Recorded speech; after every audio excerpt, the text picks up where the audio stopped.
श्री सीतारामचंद्राभ्या नमः। वाल्मीकि रामायण अयोध्याकांड सर्ग 52 श्लोक 91 से 102 सुमंत्र का अयोध्या प्रवेश और रामवियोग का पहला संदेश। सत्यं शिवम सुंदरम श्रीराम। श्रीमद्वाल्मीकीय रामायण। श्री सहित दिनकर बंस भूषण काम बहु छवि सोहई। नव अंबुधर बरगात अंबर पीत सुर मन मोहई। मुकुटांग दादी विचित्र भूषण अंग अंगन ही प्रति सजे। अंभोज नयन बिसाल उर्भुज धन्य नर निरखंतीजे। सुमंत्र उसी रथ से अयोध्या लौट रहे हैं जिसमें कल तक राम बैठे थे। आज वही रथ खाली है और पूरा नगर जैसे एक ही प्रश्न पूछ रहा है, राम कहाँ हैं? अयोध्या कांड सर्ग 52 श्लोक 91 से 102 का यह क्षण अयोध्या पर रामवियोग का पहला प्रहार है।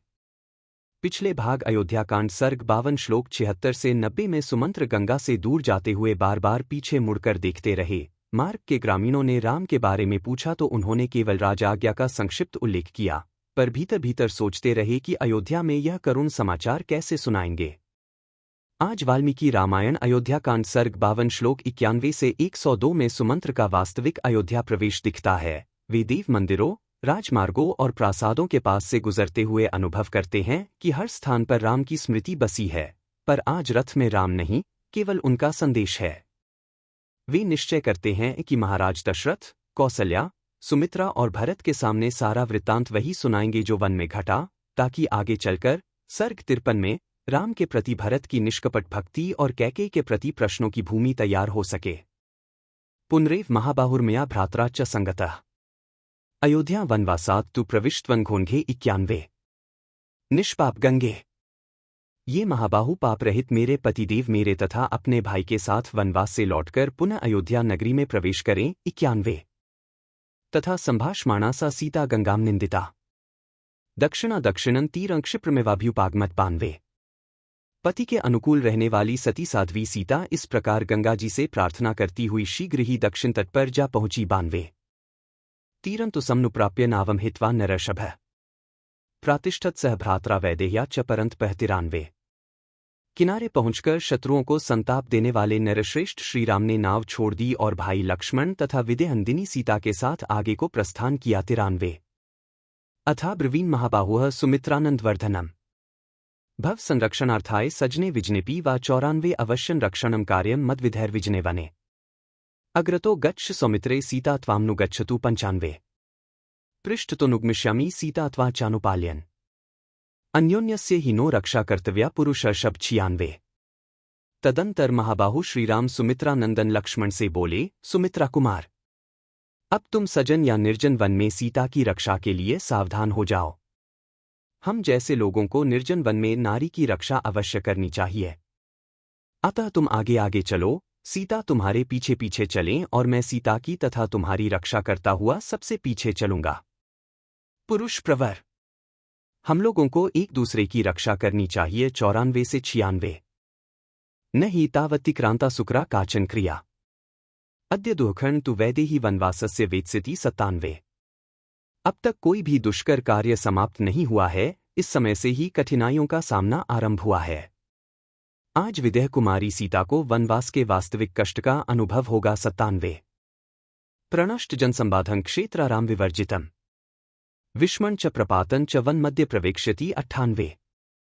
अब ये ऐसे वन में प्रवेश करेंगी जहां मनुष्यों के आने जाने का कोई चिन्ह नहीं दिखाई देगा, न धान आदि के खेत होंगे, न ठहरने के लिए बगीचे, जहां ऊंची नीची भूमि होगी और गड्ढे मिलेंगे जिसमें गिरने का भय रहेगा 98।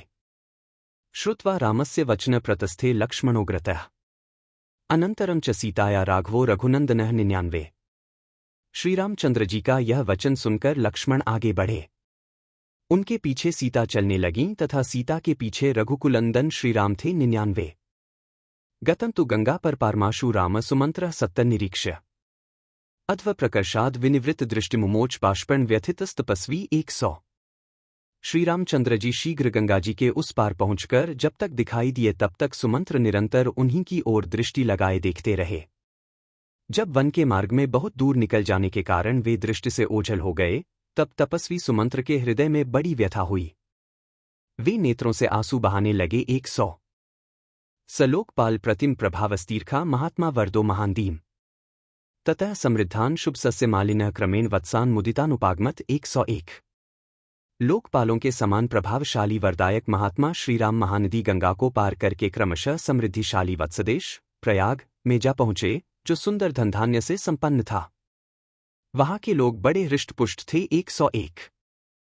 तो तत्र हत्वा चतुरो महामृगान वराह मृष्यम पृष्ठम महारुरुम आदाय मेध्यं त्वरितम बुभुक्षितो वासाय काले ये तुर्वनस्पतिम 102। वहां उन दोनों भाइयों ने मृग्या विनोद के लिए वराह, ऋष्य, पृषत और महारुरु इन 4 महामृगों पर बाणों का प्रहार किया। तत्पश्चात जब उन्हें भूख लगी, तब पवित्र कंदमूल आदि लेकर सायंकाल के समय ठहरने के लिए वे सीता जी के साथ एक वृक्ष के नीचे चले गए। 102। इत्यार्षे श्रीमद् रामायणे वाल्मीकीय आदिकाव्ये अयोध्याकाण्डे 52 सर्गः 52। इस प्रकार श्री वाल्मीकि निर्मित आर्ष रामायण आदिकाव्य के अयोध्याकांड में 52वां सर्ग पूरा हुआ। 52। कल श्रीमद् वाल्मीकीय रामायण अयोध्याकांड सर्ग 53 श्लोक 1 से 15 में देखेंगे कि सुमंत्र राजमहल में पहुंचकर दशरथ कौसल्या के सामने राम वियोग का समाचार रखते हैं। वहीं से राम द्वारा राजा को कैकेयी के विषय में उपालंभ, कौसल्या आदि के अनिष्ट की आशंका और लक्ष्मण को अयोध्या भेजने के प्रयास की कथा आरंभ होगी, जिसमें लक्ष्मण राम के बिना लौटने से इनकार करते हैं। यदि वाल्मीकि रामायण अयोध्याकांड सर्ग 52 श्लोक 91 से 102 में सुमंत्र का अयोध्या प्रवेश, रिक्त रथ देखकर नगर की मूक बेचैनी और भीतर ही भीतर उमड़ता राम वियोग आपको स्पर्श कर रहा हो, तो वीडियो को लाइक करिए, राम भक्तों के साथ शेयर करिए और चैनल सब्सक्राइब करके बेल आइकन दबाइए, ताकि कल अयोध्याकांड सर्ग 53 लक्ष्मण को अयोध्या भेजने के प्रसंग की शुरुआत आप मिस न करें। बार बार बर मागो हर्षी देहो श्रीरंग, पद सरोज अनपाइनी भक्ति सदा सत्संग। कथा विसर्जन होत है, सुनो वीर हनुमान। जो जन जंग से आए हैं, सो तंग कर ही पयान। बोलो सियावर रामचंद्र जी की जय। राम भक्त हनुमान जी की जय। उमापति महादेव जी की जय। मंगल भवन अमंगलहारी, द्रवहु सुतसरथ अजिर बिहारी। दीन दयाल बिरिदु संभारी, हरहु नाथ मम संकट भारी। जय सिया राम, जय जय सिया राम।